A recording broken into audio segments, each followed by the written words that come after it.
Cyber ક્રાઇમની ઘટનાને અંજામ આપતી ટોળકી ઝડપાઈ, થયા મોટા ખુલાસા। સુરતમાં સાયબર ક્રાઇમ કરતી ટોળકી ઝડપાઈ છે। પોલીસે એક સગીર સહિત 2 લોકોની ધરપકડ કરી કોર્ટમાં રજૂ કર્યા છે। રાજસ્થાનના અલવરના ગોવિંદગઢથી આરોપીઓની ધરપકડ કરવામાં આવી છે। આ સાયબર ટોળકીના ટોર્ચરથી એક યુવકે આપઘાત કર્યો હોવાની વાત પણ સામે આવી છે। અશ્લીલ વિડીયોથી યુવકને બ્લેકમેલ કરતા હોવાનું પોલીસ તપાસમાં સામે આવ્યું છે। સુરતના કતારગામમાં યુવકે કર્યો હતો આપઘાત। સુરતમાં સાયબરની ઘટનાને અંજામ આપતી ટોળકી ઝડપાઈ છે। આ ઘટનામાં આરોપીઓ દ્વારા બ્લેકમેલ કરીને રૂપિયા પડાવવામાં આવતા હતા અને વિડીયો સોશિયલ મીડિયામાં મૂકવાની વાત કરવામાં આવતી હતી। આવી જ એક ઘટનામાં એક યુવકે આપઘાત કર્યો હતો।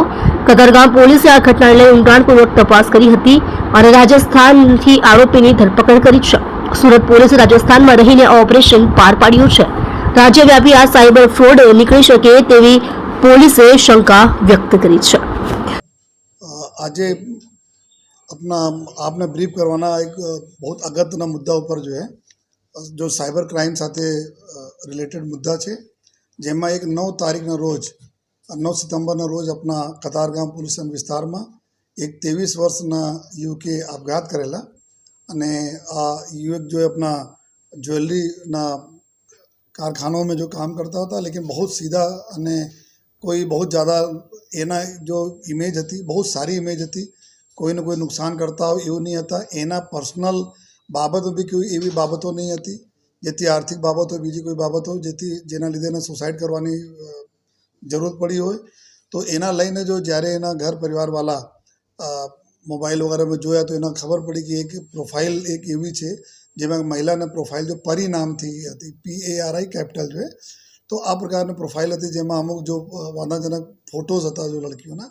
તો આ જોઈને તાત્કાલિક આ લોકોને ડાઉટ થયા, પોલીસને જાણ કરી। આ લોકો કતારગામ PI ચૌધરી પાસે ગયા। આ લોકો તુરત જ ગુના દાખલ કરવામાં આવેલા છે અને ગુના દાખલ કર્યા પછી જો અમે લોકો જોયા કે આ જો ન્યૂડ આપણા વિડીયોઝ અને ન્યૂડ ફોટો ભેજીને જો લોકોનો ટ્રેપ કરીને જો પૈસા પડાવવાની આ ગેંગના કામ હતા જોઈએ।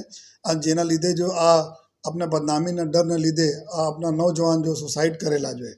તાત્કાલિક ગુના દાખલ કર્યા પછી જો પોલીસની ટીમ કતારગામ પોલીસની પૂરી ટીમે અને ઝોન 3ના નેતૃત્વમાં કામ કરવાના ચાલુ કર્યા અને આ આરોપીઓ રાજસ્થાનના અલવર જિલ્લાના જો એના લોકેશન હોય આરોપીઓનો તાત્કાલિક જો પોલીસની ટીમ અમારા જો જવાનો ત્યાં પહોંચ્યા જોઈએ અને સખત જો પૂરી મોટરસાઇકલો ઉપર જો આ એરિયા બહુ કન્જેસ્ટેડ અને નામચીન એરિયા બી હતા, જો સાયબર ક્રાઇમ માટેના જાણીતા એરિયા છે। તો ત્યાં લગભગ જો એક લાસ્ટ 5 ડેઝ તક જો ત્યાં પહોંચીને ખૂબ જ મહેનત કરી અને પછી આરોપીઓને લોકેટ કર્યા અને લોકેટ કર્યા પછી અમે